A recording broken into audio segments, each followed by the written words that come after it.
máxima calidad asistencial, destacando no solo la ausencia de los errores o negligencia, sino también por una actitud proactiva en la reducción de efectos adversos. La medicación segura es una de las prioridades globales en la materia de calidad y la seguridad del paciente de los sistemas de salud.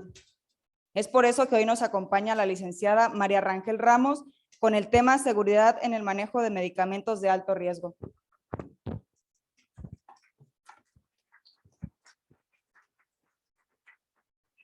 Bueno, buenos días, chicos, a todos. Bienvenidos. Son sus primeras sesiones. Espero que desde la primera, desde estas hasta la última, permanezcan siempre adelante.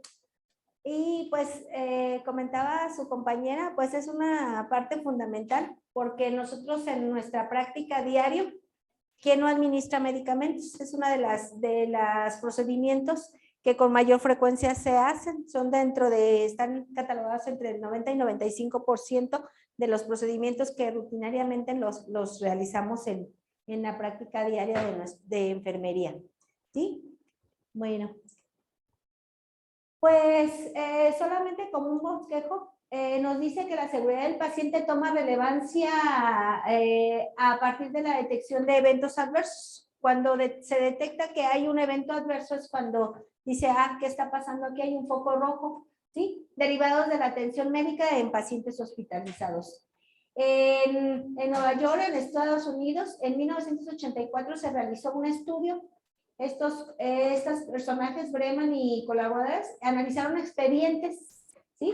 Y vieron esta necesidad de que había muchos eventos adversos durante el proceso de atención en un paciente hospitalizado, ¿sí? Entonces es cuando se dice que cobra relevancia la seguridad del paciente durante los procesos de atención de la salud prioritaria. De acuerdo a estimaciones, en México el 2% de los pacientes hospitalizados muere, ¿sí? Y el 8% padece algún daño, ¿sí? Debido a todos estos eventos adversos a causa relacionados en seguridad del paciente. Y hablamos que seguridad del paciente pues es prevención de caídas, administración de medicamentos, identificación, la cultura de seguridad en el paciente, ¿sí? Sin embargo, se calcula que el 62% de estos eventos adversos que se tienen durante la estancia hospitalaria de un paciente son prevenibles. Son prevenibles porque la mayoría de nosotros siempre, el trabajador de salud o ustedes como estudiantes ahora en la última etapa de su formación, decimos, es que la secretaría, es que la institución no me brinda, es que no se tiene con qué, no hay. Pero la mayoría de los eventos adversos son prevenibles y son cuestiones de actitudinal. ¿Sí? Es cuestión de poner en marcha los conocimientos, lo que yo ya aprendí durante mi etapa de formación y ahora como trabajador de la Secretaría o como trabajador de la salud, tengo yo que reafirmar constantemente mis conocimientos, ¿sí? No es cuando ya somos trabajadores o cuando ya somos profesionales, ya no decimos, es que yo no lo sabía, es que a mí no me lo dijeron. Tenemos la obligación de estarnos actualizando constantemente, normas, guías, lineamientos, todo lo que conlleve a una actualización de nuestro conocimiento. Y hablábamos que el 62% son prevenibles porque una prevención de una caída es prevenible, ¿sí? Yo tengo que capacitar al familiar y tengo que capacitar al paciente. Si no sirve el barandal, tengo que hacérselo saber, ¿sí? Una prevención en un error de medicación, por eso hay tantas medidas de seguridad. Actualmente lo que más nos da son los 10 correctos en los que tengo que saber qué tengo que hacer para que no omitir una cuasifalla, un evento adverso o un evento centinela, ¿sí? Entonces, por eso es que nos dice literalmente que son prevenibles, pero no lo llevamos a cabo, ¿sí? Los medicamentos constituyen el recurso terapéutico más utilizado en los países desarrollados. En consecuencia, no es de extrañar que los errores de medicación sean una de las causas más frecuentes y de los acontecimientos adversos ligados a la atención médica. En Estados Unidos, el primer informe del Instituto de Medicina señaló que los errores por medicación eran los de mayor prevalencia en hospitales, igual que en nuestro país, ¿sí? En México, el 8% de los eventos adversos son detectados y están relacionados al uso de los medicamentos. ¿Quién no está en contacto con un medicamento de aquí? ¿No? Todos durante nuestra formación tuvimos una materia que se llamaba en sus diferentes modalidades, pero farmacología. Dentro de esa farmacología llevamos lo que es la farmacocinética, la farmacodinamia, y de todos los medicamentos que nosotros estamos administrando a un paciente, tenemos la obligación de conocer toda esa parte de la farmacocinética y farmacodinamia que va a tener efecto durante su administración al paciente, ¿sí? Desde el año 2000, la Secretaría de Salud ha venido trabajando para atender este problema como muchos.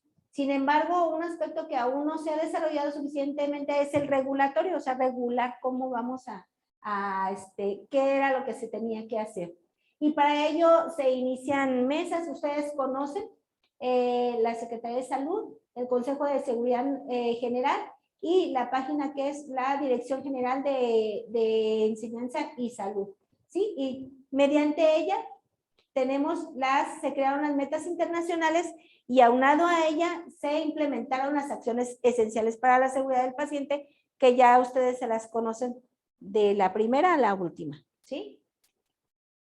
Bueno, así que en México, ya con las acciones esenciales previamente, las metas internacionales, se cuenta con un marco regulatorio, ¿sí? Es aquí donde ya contamos con un marco que es lo que nos va a encaminar a que tengamos la seguridad en todo lo que es la atención de calidad en el paciente y que permita brindar la atención médica con calidad y más segura.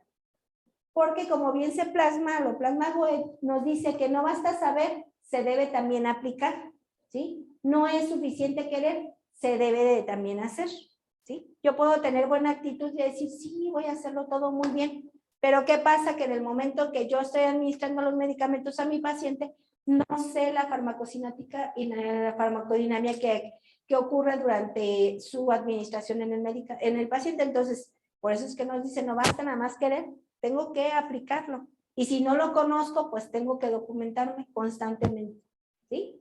Nosotros como trabajadores de la Secretaría, trabajadores de la salud, como profesionistas, les digo, somos eternos estudiantes. Nunca se nos va a acabar el estarnos cultivando, el estar leyendo diariamente. Y bueno, nada más como un repaso. Acuérdense que este es nuestro marco regulatorio.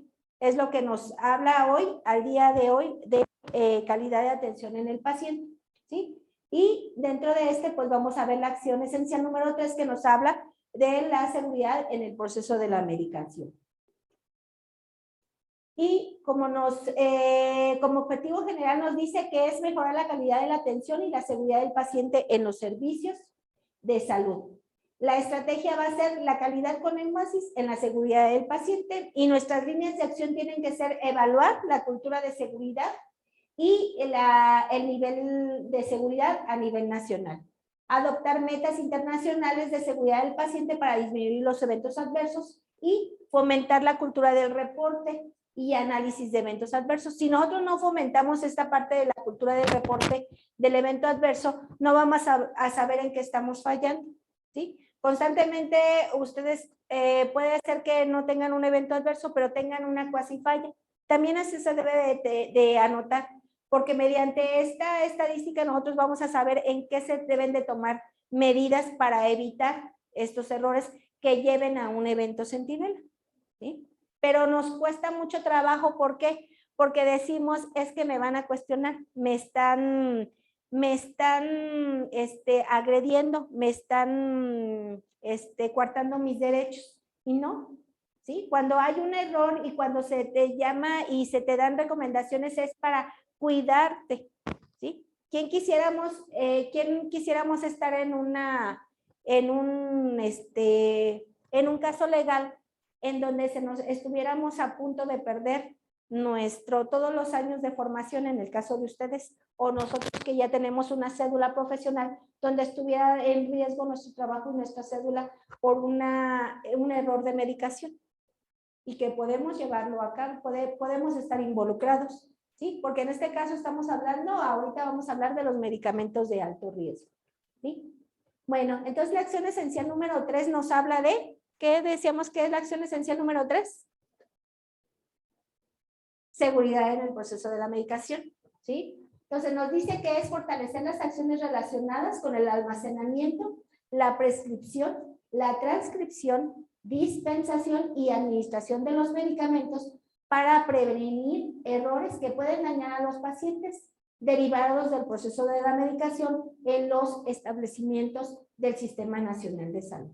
Todas estas etapas son no menos importantes una que otra, porque en cualquiera puede haber un error y si nosotros no verificamos, podemos estar incurriendo en el que se equivocó más yo, en el que está en la farmacia más yo, que no hago mi verificación correcta de los medicamentos, ¿sí? Los medicamentos o productos biológicos y vacunas y medios de contraste son considerados de alto riesgo.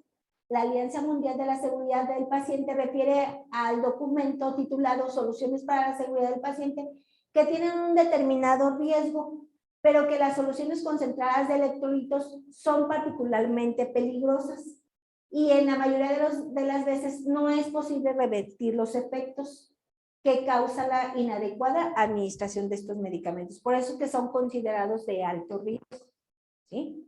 Un electrolito, ¿quién me dice que es un electrolito? ¿Qué es un electrolito? ¿Alguien? Simple, un concepto simple que tenga. Se considera un medicamento de alto riesgo. ¿En nuestro cuerpo? No. En nuestro cuerpo, ¿qué forma parte importante de un electrolito?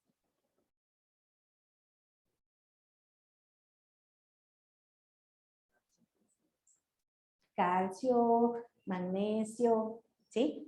Si nos vamos tan literal y tan así, decimos que un electrolito es en nuestro cuerpo, mantiene el nivel ácido-base, mantiene el pH, y aquí la jefa Vero no me va a dejar mentir, es más experta que yo en terapia intensiva, ¿sí?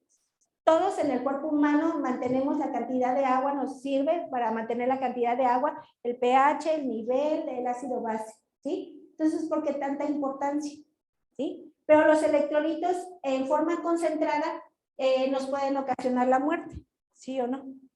¿Sí? Entonces, por eso es que en los estudios que se realizan dijeron, los electrolitos tienen que tener una concentración, un etiquetado especial, ¿sí?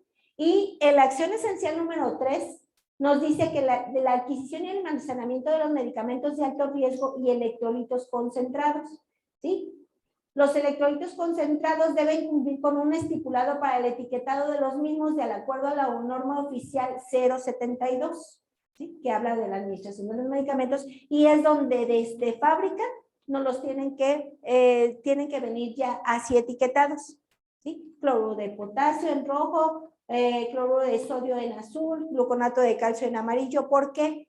Porque decían que en Estados Unidos se vio que del 25% de los errores era por esto, porque nosotros la visualización no hacíamos una diferenciación de los medicamentos que eran de riesgo y de los que no, ¿sí? Y de 400 pacientes que murieron, 25 morían por un error de medicación, ¿sí? Entonces, imagínense cuánto es de elevado el error en la medicación. Dentro de la acción esencial número 3A, que está dentro de las acciones esenciales, nos habla de la alerta visual para medicamentos de alto riesgo. Aparte de los electrolitos, tenemos otros considerados que son las insulinas, los anticoagulantes, los citotóxicos, los radiofármacos y los electrolitos concentrados, que ya habíamos hablado de ellos, ¿sí? Los medicamentos de alto riesgo deberán estar etiquetados con un círculo rojo y resguardados como de alto riesgo. Y esto nos lo dice la norma oficial 072, aparte de las acciones esenciales, que es donde nos habla de la medicación segura, ¿sí? todos en sus servicios han visto que tienen una R de riesgo, sus medicamentos que tienen son de alto riesgo. ¿Quién no ha detectado que no ella en su servicio? ¿Dónde ha estado?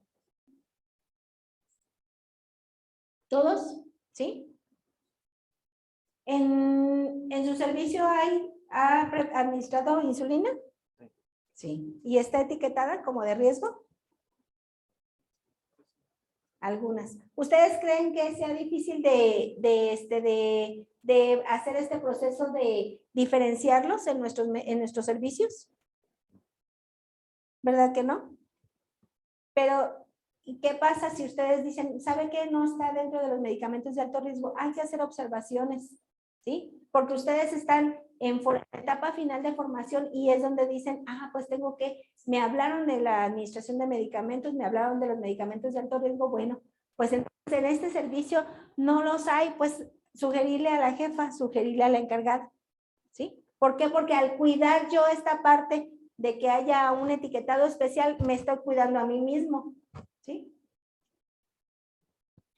Dentro de la medicación segura, la adquisición de los electrolitos concentrados, nos habla la norma oficial 072 también, de la alerta visual para los medicamentos de alto riesgo. Todos los electrolitos deben de llevar un círculo rojo donde tengan un medicamento de alto riesgo, ¿sí?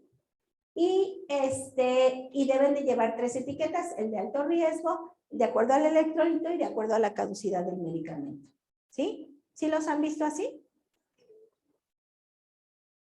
¿Dónde pondríamos el círculo para la caducidad del medicamento? Alguno nada más.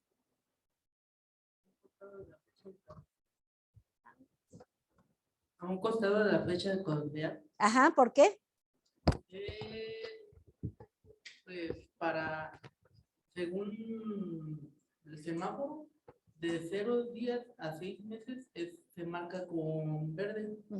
De 6 meses a un año o con amarillo, y más de 12 meses de caducidad es con, no, era al revés. De 0 a 6 meses con rojo, de 6 a 12 con amarillo y de más de 12 meses con verde. Muy bien, joven. Y está correcto lo que usted dice, o sea, debemos de marcar la fecha de caducidad debe de ir a un lado donde habla la caducidad del medicamento de base, ¿sí? ¿Por qué? Porque si lo ponemos en otro lado, pues vamos a decir, pues ya me confundí, o es medicamento de riesgo, el semáforo verde o el semáforo amarillo. Entonces, para identificar bien la caducidad, ¿sí? Si yo quiero saber rápidamente la caducidad de un medicamento, pues me voy inmediatamente a la semaforización y veo independientemente de que sea de alto riesgo o no. Si cambiara este medicamento y ya ya no está en semáforo verde, está en semáforo amarillo, ¿dónde colocaríamos el semáforo amarillo? Porque ya cambió y no lo he utilizado. ¿Dónde lo pondríamos?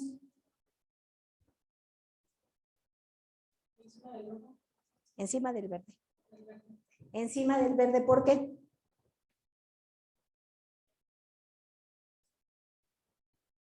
¿Por qué dice? La fecha que está estipulada son 6 meses. Entonces ya entra en otro semáforo. Ajá. ¿Y si la pusiera a un lado, me confundiría? Sí, claro. Sí. Ajá. Y vean ustedes también nuevamente, cuando los pongan a revisar sus carros rojos, cuando los pongan a hacer la limpieza o el paloteo, hagan la observación, porque muchos aún no detectamos que esto debe de ser así. ¿Sí? Si lo sobrepongo de la etiqueta verde es porque ya está cambiando del semáforo. Si yo lo pongo en otro lado, pues me va a causar o es etiqueta verde o es etiqueta amarilla. Y se supone que el semáforo se utiliza para optimizar los tiempos, ¿sí? Para ver y saber con rapidez, tener ya la información. Entonces, la R de riesgo que va a ir arriba del electrolito, la etiqueta de acuerdo al color del electrolito, ¿sí? Verde para sulfato de magnesio, rojo para el cloruro de potasio, ¿sí? ¿Ustedes qué creen que pasaría? ¿Qué efecto creen que tendría si pasan cloruro de potasio en dosis sin diluir? ¿Quién me dice? Cae en paro. ¿Por qué? Porque no problema de hiperglucemia, y esa es una de las 5 H's que requiere un paro cardiorrespiratorio. ¿Sí? Entonces, por eso es que tenemos que saber qué efecto tiene nuestro medicamento. ¿Sí? Si pasan, por ejemplo, bicarbonato de sodio y lo pasan por una vía periférica y sin diluir, ¿qué pasaría?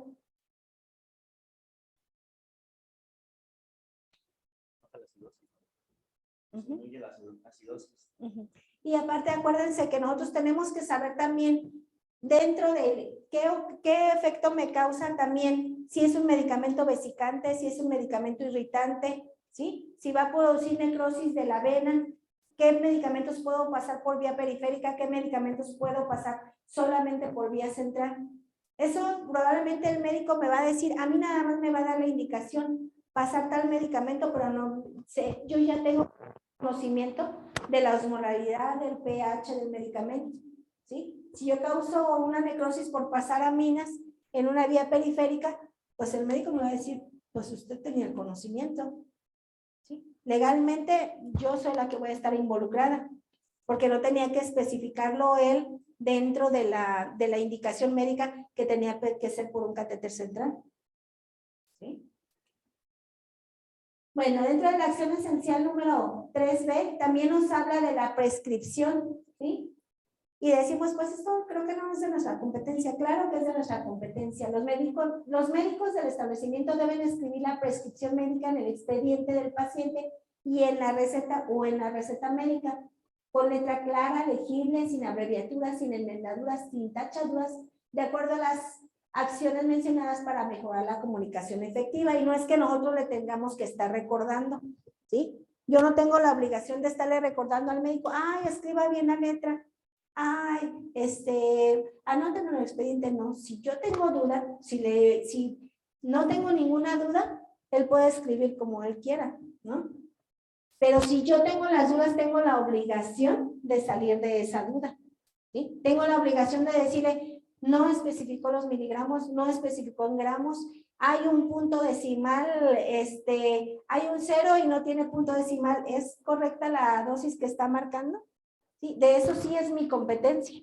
Esa es mi competencia porque para eso tengo que saber la dosis máxima o la dosis mínima que puede recibir un paciente, sea adulto, sea neonato, sea el peso que tenga, ¿sí? Entonces, por eso tengo que tener el conocimiento.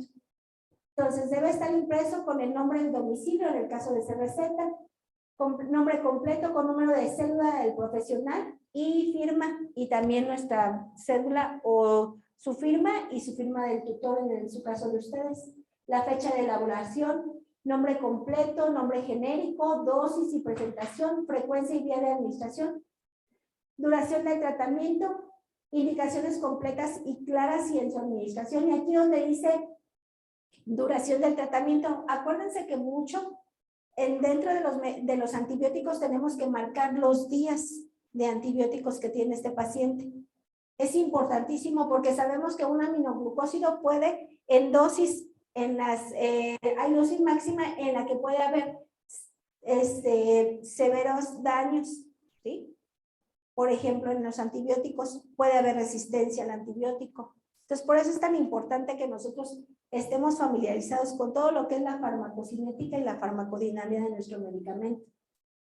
Indicaciones completas, no debe tener correcciones que pudieran confundir al personal paciente o al farmacéutico o a nosotros mismos dentro de la hoja que ahorita la vamos a ver. No se deben utilizar abreviaturas en dosis, en diagnósticos o en indicaciones. Y esto es para nosotros también, ¿sí? Dentro de la medicación segura también nos dicen que 1 de cada 4 errores se deben a la confusión de un medicamento. ¿Quién me dice si conoce los medicamentos? ¿Qué son los medicamentos LASA? ¿Alguien sabe? Son los medicamentos que tienen la misma presentación, pero tienen diferente nombre. Ajá. ¿Sí? Son medicamentos que son muy parecidos, ya sea en presentación o en nombre, ¿sí? Cualquiera de los dos, ¿sí? Y nos dice, por eso es tan importante vigilar desde su almacenamiento, prescripción, transcripción y dispensación y la administración, porque en cualquiera de estas etapas podemos equivocarnos, se puede equivocar, ¿sí? El farmacéutico, el que está dentro de la dispensación, y si llega a nuestras manos y nos dice, pues es que este es el medicamento y yo no corroboro, voy a entrar en riesgo, voy a poner en riesgo al paciente y voy a poner en riesgo mi procedimiento, ¿sí? Dentro de la transcripción, el personal de enfermería transcribirá en la hoja de enfermería los medicamentos y las indicaciones médicas sin modificar la prescripción original. En caso de duda, deberá aclararlas con el médico tratante, era lo que yo les comentaba. Si tenemos dudas, ¿sí? No es, pues es que lo escribió y no lo entendí bien. Así decía.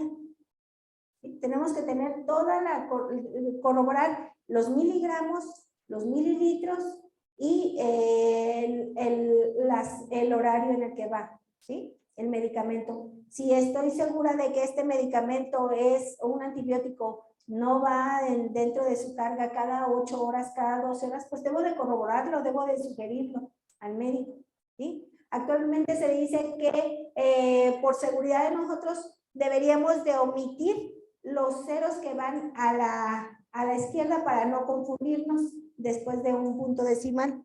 Si vamos a decir unidades, que debería de ir unidades completo y no abreviado, ¿sí? Si vamos a especificar miligramos, microgramos, gramos, que sea legible, porque lo que para mí es microgramo, a lo mejor la C, a lo mejor para mi compañera no lo alcanza a percibir bien. Tengo que especificarlo bien, tengo que tener buena letra, ¿sí? Para evitar las confusiones, porque imagínense si en lugar de ponerle 5 microgramos de fentanila a un bebé le pongo 5 miligramos, pues lo voy a relajar para todo, ¿sí?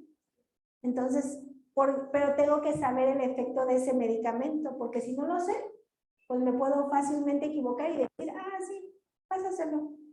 ¿Sí? La regla de 3 tan mencionada en nosotros que no se nos debe de olvidar para poder hacer las conversiones. ¿Sí? El personal de enfermería solicitará el medicamento a la farmacia hospitalaria para los pacientes hospitalizados. Esta solicitud debe ser clara, legible, sin tachaduras ni enmendaduras. Y es parte de los medicamentos LASA que luego el farmacéutico lo puede confundir. Es lo mismo. Y nosotros nos vamos y no corroboramos que no es lo mismo. ¿Sí? Un valaciclovir que una aciclovir no es lo mismo. Tiene diferente base. ¿Sí? O una amoxicilina simple con una amoxicilina con clavunato no es lo mismo, no tiene la misma concentración ni la misma forma base. ¿Sí? Dentro de la dispensación, el personal de farmacia verificará la solicitud del medicamento antes de entregarlo. Eso debería hacerlo, ya sea la receta o el colectivo que nosotros estamos dando. En caso de dudas, no debe entregar el medicamento y se pondrá en contacto con el médico que prescribe para realizar la aclaración o con quien está solicitando el medicamento. Dice también que el personal de farmacia debe entregar el medicamento realizando previamente la verificación de los medicamentos prescritos y proporcionará la información completa sobre su manejo a quien lo recibe. ¿Cuántas veces ustedes o estamos en el servicio y llega el de la farmacia, llegan a darnos los medicamentos y nosotros decimos, pues ya ahí déjalos, hay que se queden? Y no corroboramos qué medicamento nos está llevando, ¿sí? Imagínense si nosotros le pedimos de urgencia que nos lleve insulina rápida y nos lleva insulina de acción NPH o glargina o algún otro tipo de insulina. O queremos insulina de acción prolongada y nos lleva de acción rápida y nosotros agarramos y sin corroborar, nada más nos vamos con el frasco, preparamos la insulina y se la aplicamos al paciente. ¿Sí? Es por eso que es tan importante, minimizamos las actividades de cada uno, pero cada uno tenemos una importante actuación dentro de la administración de los medicamentos.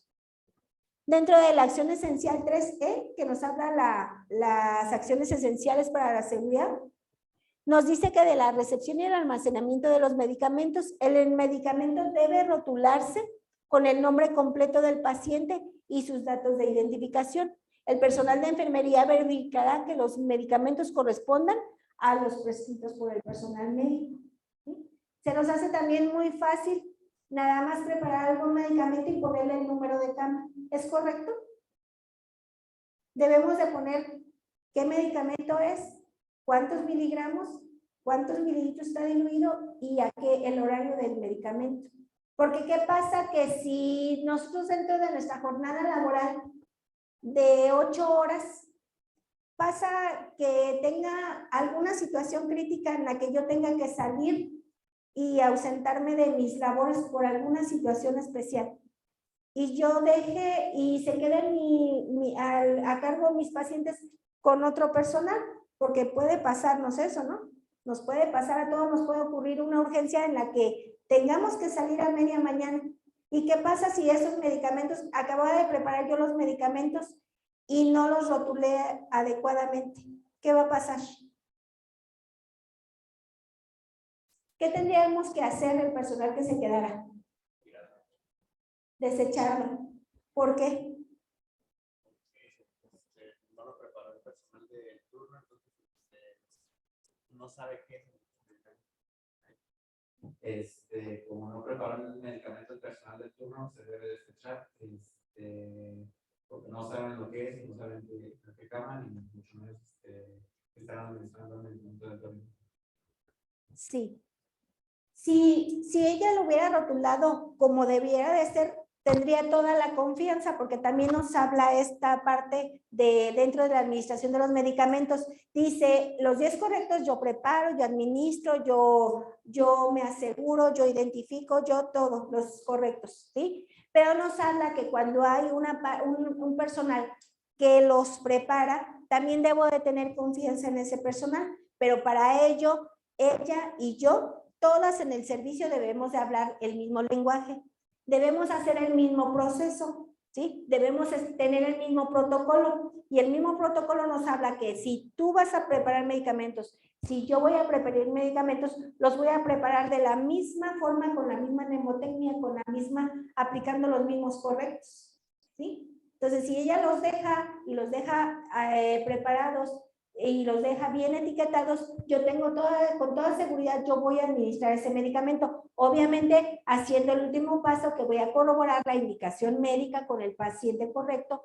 con la dosis correcta, pero de acuerdo a la etiqueta, ¿sí? Pero fíjense qué pasó. Si esa persona se tuvo que ir y no etiquetó bien los medicamentos, pues va a haber que tener que desecharse sus medicamentos, ¿sí? Por eso es que es tan importante que hagamos todo el etiquetado adecuado, ¿sí? Dentro de la acción esencial también nos habla de lo que les comentaba. El personal, solo personal autorizado para ello, debe de preparar y administrar los medicamentos. ¿Quiénes somos personal competente? ¿Quiénes somos? Con los que tenemos una profesión relacionada a la salud. En el caso de nosotros, personal de enfermería, ustedes que están en formación tienen que tener siempre un tutor. Nosotros que somos profesionales de la salud y que ya tenemos una cédula que nos acredita, somos personal totalmente competente, ¿sí? El personal de salud debe preguntar al paciente la presencia de alergias antes de la administración de algún medicamento o hemocomponente. Siempre antes de que ustedes vayan a administrar un hemocomponente, aun cuando el paciente, aun cuando esté en su hoja de enfermería, aun cuando esté en su expediente que no es alérgico, debemos de preguntar, porque es un medicamento de alto riesgo, es un componente de alto riesgo, ¿sí? En el que ponemos en peligro el bienestar del paciente, y puede ser que algunos se nos pasó y no hemos etiquetado que el paciente es alérgico. Entonces, por eso en cada momento no debemos omitir esta pregunta: ¿es alérgico a algún componente de la sangre? No se administran medicamentos que carezcan de etiquetas o cuando estas no sean legibles. Si yo no estoy seguro que ese medicamento es el correcto, no lo debo de administrar, lo debo desechar, ¿sí? Para esto debe de tener el nombre genérico, el nombre comercial, la forma farmacéutica, la concentración y la caducidad del medicamento. Y más hablando de un medicamento de alto riesgo. Entonces decimos que el personal de salud que administre medicamentos debe de verificar que es el paciente correcto, preguntando al paciente por su nombre completo, la fecha de nacimiento y verificar que coincidan con los datos de la ficha de identificación. Para eso estamos aplicando la acción esencial número. ¿Qué acción esencial en la identificación del paciente? La número 1, acuérdense, ¿sí? El número 2, medicamento correcto. El medicamento correcto, siempre el medicamento retirarlo de la zona de almacenamiento y verificar el nombre del medicamento, indicaciones del expediente clínico y con nuestra hoja de enfermería, ¿sí? Dentro de la acción esencial número 3, la dosis correcta, que debe ser comprobar en los registros del expediente y en la hoja de enfermería también, que sea la dosis correcta. La vía y horario correcto, confirmar con la administración del medicamento indicado en la etiqueta y el expediente y en la hoja de enfermería. Y hacer el registro correcto de los medicamentos, ¿sí? Inmediatamente después de su administración se debe registrar en el expediente clínico el nombre de la fecha, la hora de administración, la dosis y el nombre de quien lo administró. Las nutriciones parenterales también son medicamentos de alto riesgo, en los cuales tenemos que tener, debemos de ver que tenga como mínimo estos datos: el nombre completo del paciente con la fecha de nacimiento, el peso del paciente, el número de expediente de este paciente, el servicio que está solicitando, la hora y la fecha, los componentes de esta mezcla y que tenemos que saber nosotros qué mezcla estamos administrando, ¿sí? La glucosa, el concentrado de la mezcla, las calorías, las kilocalorías, el nombre del médico, la cédula del profesional y en caso de que se omita administrar un medicamento debe registrarse en el expediente clínico y en la hoja de enfermería, señalando claramente las causas por las cuales no se administró. Una nutrición parenteral es considerado un medicamento también de alto riesgo porque tenemos que tener muchas precauciones, tanto la osmolaridad, el pH, saber por qué vía lo vamos a utilizar, saber bien cuándo es la fecha de inicio y la fecha de caducidad de este medicamento y por qué se tiene que suspender, ¿sí? Bueno, y vamos con los medicamentos de aspecto o nombre parecido, que eran los que hablábamos de medicamentos LASA, que se deberán colocar alertas visuales también al momento de prescribirlos o transcribirlos, que hagan evidente la diferencia entre los medicamentos. Por ejemplo, poner las 2 primeras o las 4 primeras letras con mayúscula, porque no, lo que nos ponen aquí como ejemplo, la dorixina y la digoxina, son 2 medicamentos que se escuchan igual, pero que son totalmente diferentes, que tienen un efecto totalmente diferente. Un medicamento es un digitálico y el otro es un analgésico, ¿sí? Imagínense que yo en lugar de poner la dorixina que me está indicando el médico, pusiera la digoxina, que es un digitálico, ¿sí? Pues también le voy a causar efectos adversos que puedan conllevar a la muerte del paciente o a un estado grave, que lo ponga en un estado grave al paciente. Las barreras de seguridad deberán implementarse en todo proceso de medicación, haciendo énfasis en los subprocesos de la prescripción y el almacenamiento. Por eso es que debemos de tener alertas visuales con este tipo de medicamentos, porque son considerados de riesgo. ¿Por qué? Porque es fácilmente que nos equivoquemos nosotros. Asimismo, es importante que la organización coloque alertas visuales en el proceso de almacenamiento y prescripción de los medicamentos LASA, ¿sí? Dando prioridad al proceso de prescripción con las barreras de seguridad. Y nos habla desde que hay, se llaman medicamentos LASA porque hay similitudes fonéticas. Por ejemplo, podemos decir ácido fólico o ácido folínico, que es diferente, totalmente diferente, pero se escucha igual, ¿sí? Y esto es lo que es la sigla en inglés, look alike o sound alike, que es medicamentos LASA, que son de forma o fonética parecida, ¿sí? Pero son totalmente diferentes. Hay una similitud en el envasado, puede haber una similitud fonética, puede haber una similitud fonética u ortográfica, ¿sí? ¿Cuáles son los factores causales humanos? ¿Qué es lo que me hace que me equivoque yo ante estos medicamentos que son la falta de atención sobre la condición clínica del paciente al momento de la prescripción y la dispensación. El conocimiento inapropiado del prescriptor sobre las presentaciones comerciales. Y esto habla en cuestión, a lo mejor no soy yo la que prescribe, pero soy yo la que administra. Y también tengo que tener, ¿sí?, el conocimiento. Prescripciones con datos incompletos, y eso también es de nuestra competencia. ¿Por qué? Porque si el que está prescribiendo, que es el médico, lo está haciendo erróneamente, yo no tengo que caer en el mismo error. Yo tengo que corroborar. ¿Por qué? Porque soy la parte en donde voy a administrar el medicamento al paciente. Y yo, para mí, legalmente, no es que yo, cuando me digan, oiga señorita, se equivocó enfermera al administrar el medicamento. Sí, es que así estaba escrito, así estaba prescrito.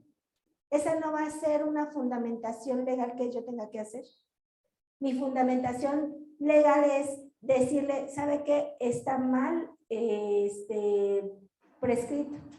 Sí, se equivocó en los miligramos, se equivocó en los gramos, se equivocó, puso digoxina en lugar de dorixina. Sí, le voy a poner una digoxina. Sí, es porque el paciente, su diagnóstico no va de acuerdo al medicamento que usted está prescribiendo. Entonces estoy hablando el mismo lenguaje, estoy hablando con conocimiento, ¿sí? Lo estoy fundamentando. Otra es la sobrecarga laboral. Mucho nos excusamos, es que tenía mucho trabajo. Pero legalmente, cuando un paciente tiene efectos adversos que lo conllevan a un estado crítico, allí no se vale el que yo diga, pues es que tenía una carga laboral excesiva, por eso me equivoqué. Si a ustedes les pusieran un medicamento por error inadecuado, ¿ustedes justificarían a ese personal de enfermería que se los aplicó? Si a un familiar se los aplicaron, ¿verdad que no? No es una excusa, no me justifica. Yo tengo que anteponer lo que es una situación de relevancia a una situación que puedo prescindir. Puedo prescindir de varias cosas durante una jornada de 8 horas en la que yo tenga una carga laboral excesiva. ¿Qué puedo omitir? ¿Qué puedo no hacer? ¿Sí? Hasta un baño puedo omitir no hacerlo. Puedo hacer una limpieza general nada más, ¿sí? Pero una administración adecuada de medicamentos no la puedo omitir, o no me puedo decir, es que tenía mucha sobrecarga ya, o dejé de aplicar el medicamento, ¿sí? Distracciones auditivas o visuales también. Por eso es que cuando estamos administrando o preparando los medicamentos debemos estar concentrados en lo que estamos haciendo. No es válido que estemos platicando y hablando de otras cosas y preparando los medicamentos. ¿Por qué creen que a veces nosotros tenemos prohibido durante nuestra jornada de 8 horas estar escuchando, tener audios que no vayan en relación a lo que estamos nosotros, a nuestra profesión, a lo que estuviéramos haciendo, y que se le debe de designar 1 hora, media hora, 15 minutos? Si yo estoy con una canción en el celular y estoy administrando medicamentos, ¿ustedes creen que tengo todos los sentidos puestos para la preparación del medicamento? ¿No? ¿Verdad que no? No, porque pues me puede distraer el que ya me gustó esta parte de la canción y entonces lo deletreo y me distraigo de lo que es lo importante, ¿sí? Falta de doble control al momento del almacenamiento, la dispensación, ¿sí? ¿Por qué? Porque les digo que si el de la farmacia se equivocó al traérmelo, yo no puedo, mi excusa no va a ser, es que se equivocó y fue lo que él me trajo. Yo tengo que hacer mi doble verificación, ¿sí? La polimedicación, cuando un paciente tiene muchos medicamentos y también es que tenía muchos medicamentos y pues se me fue. Tampoco no es una excusa, por eso hay la doble verificación, los 10 correctos que tengo que estar. Por eso es que yo tengo que dividir en diferentes horarios. ¿Para qué? Para que a un paciente no se le administren 2, 3 medicamentos al mismo tiempo, de ser posible. y la falta de formación. Por eso es que hoy están ustedes aquí, por eso es que hoy estamos actualizándonos aquí. ¿Sí? Es una actualización. Todo esto ya lo sabemos, ya nada más es, lo vuelvo a hacer recordatorio. ¿Sí? Pero esto ya lo tengo que tener yo. De la doble verificación durante la preparación y la administración de los electrolitos concentrados, insulinas, anticoagulantes y la de vía parenteral, como lo son los citotóxicos o los radiofármacos, ¿sí? Que son considerados medicamentos de alto riesgo. En el proceso de la preparación, al menos en los electrolitos, nuevamente las insulinas, los anticoagulantes. En el proceso de administración, la verificación nuevamente de los electrolitos, insulinas, anticoagulantes. Todos los medicamentos que son considerados de alto riesgo tendremos que hacer esta doble verificación. Es importante que cada organización implemente ambas barreras con el propósito de disminuir la probabilidad de que ocurran errores en la medicación como barrera de seguridad, la doble verificación, y debe realizarse con 2 personas con las competencias idóneas para hacerlo durante la preparación y administración de los medicamentos. Entonces, cada uno adoptamos diferentes. En esta institución hemos adoptado el que todos los electrolitos de alto riesgo estén catalogados con la semaforización, estén en una estante aparte, en donde el medicamento de alto riesgo que está catalogado como cloruro de potasio, que es en etiqueta roja, debe de estar en un estante rojo, el sulfato de magnesio debe de estar en un estante verde, el gluconato de calcio debe de estar en un estante amarillo. Todos lo ven así, ¿no? Todo lo tenemos. En esta institución hemos adoptado esa medida. Hemos adoptado la medida que todos los medicamentos de alto riesgo estén con una R de riesgo y los tengamos semaforizados como de alto riesgo. ¿Sí? Entonces hemos adoptado la cultura. ¿Qué nos toca a nosotros, a cada uno? Hacer nuestros 10 correctos, hacer nuestra doble verificación, saber cuando estamos en contacto con un medicamento ¿sí? Y que tengamos que verificar para evitar equivocarnos, ¿sí? Porque aun cuando ustedes y todos tengamos ya el conocimiento, vienen día a día saliendo nuevos medicamentos en los que no sabemos su efecto terapéutico. Entonces tenemos la obligación de conocerlo, ¿sí? Bueno, y la acción esencial número 3, y que nos habla de los eventos adversos por medicamentos, que nos dice que es cualquier daño al paciente causado por un medicamento independientemente de la dosis que le estemos administrando. Los tipos de errores que con más frecuencia se encuentran son por prescripción médica equivocada, ¿sí? Por prescripción a pesar de la alergia conocida, la frecuencia incorrecta, que muchas veces nosotros por agilizar el trabajo decimos se lo voy a pasar y no sabemos que el efecto terapéutico de ese medicamento era cada 12 horas, cada 8 horas. Nosotros o se lo aplicamos después o lo aplicamos en un horario antes. La dosis equivocada, la dosis no administrada, cuando omitimos y se nos hace fácil desechar ese medicamento y ya lo omitimos y ya eliminamos la carga que tenía, el efecto terapéutico que tenía el antibiótico que le estábamos administrando, o el disminuir el dolor por la analgesia que estábamos administrando al paciente. Y el paciente de repente tiene mucho dolor, pero pues tiene sus 2 analgésicos cada 8 horas, pero no sabíamos que omitimos administrar un medicamento, un analgésico. Interacción medicamentosa con otro medicamento. Tenemos la obligación de saber qué medicamentos son compatibles con uno y con otro, ¿sí? ¿Con qué medicamentos hay cierta incompatibilidad? ¿Sí? Incluso en la dilución de los medicamentos. Tenemos la obligación de saber con qué puedo diluir un medicamento, ¿sí? Por ejemplo, el meropenem, decimos, pues todos los medicamentos dilúyelo, no. El meropenem no se puede diluir con solución dextrosa. Solamente con fisiológica o con agua inyectable. ¿Qué pasa si lo diluimos? Pues se concentró y tenemos pocas dosis de meropenem, pues ya nos gastamos el meropenem que teníamos para esos pacientes, ¿sí? Como punto, cuando ustedes entren en un evento en el que se equivoquen o intentaron equivocarse, no les dé miedo anotarlo. Al momento en que ustedes están anotando un evento adverso o una cuasifalla, estamos teniendo una oportunidad para mejorar. ¿Qué faltó? ¿Qué falló? ¿Por qué me equivoqué? ¿Por qué me pude haber equivocado? No conocía el medicamento, no conocía el efecto terapéutico, no conocía del evento de la reacción al paciente.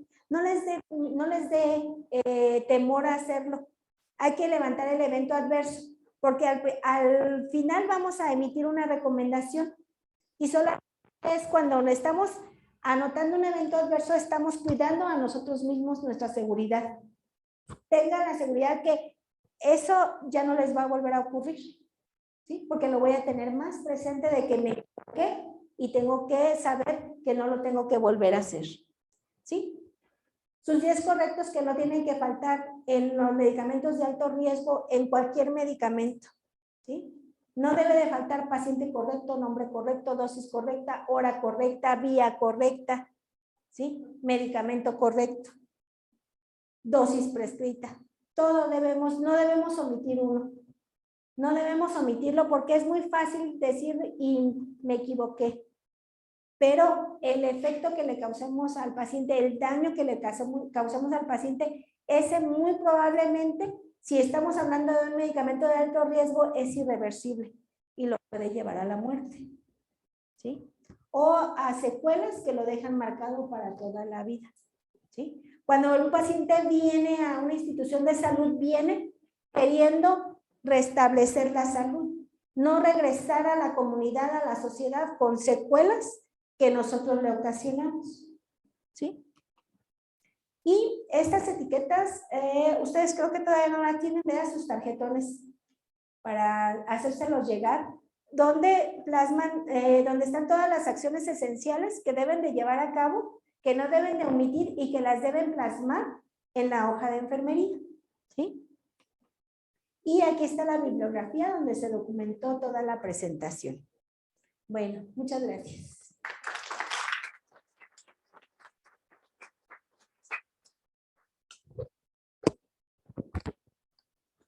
¿Alguna pregunta o comentario?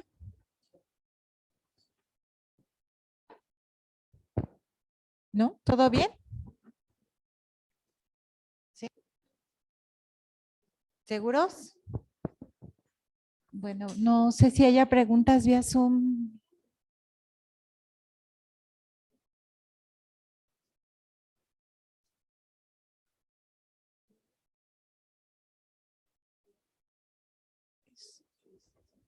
Solamente le hacen llegar felicitaciones, licenciada Mari, a nombre de la Jefatura de Enfermería y Coordinación de Enseñanza. Le hacemos llegar su constancia como ponente.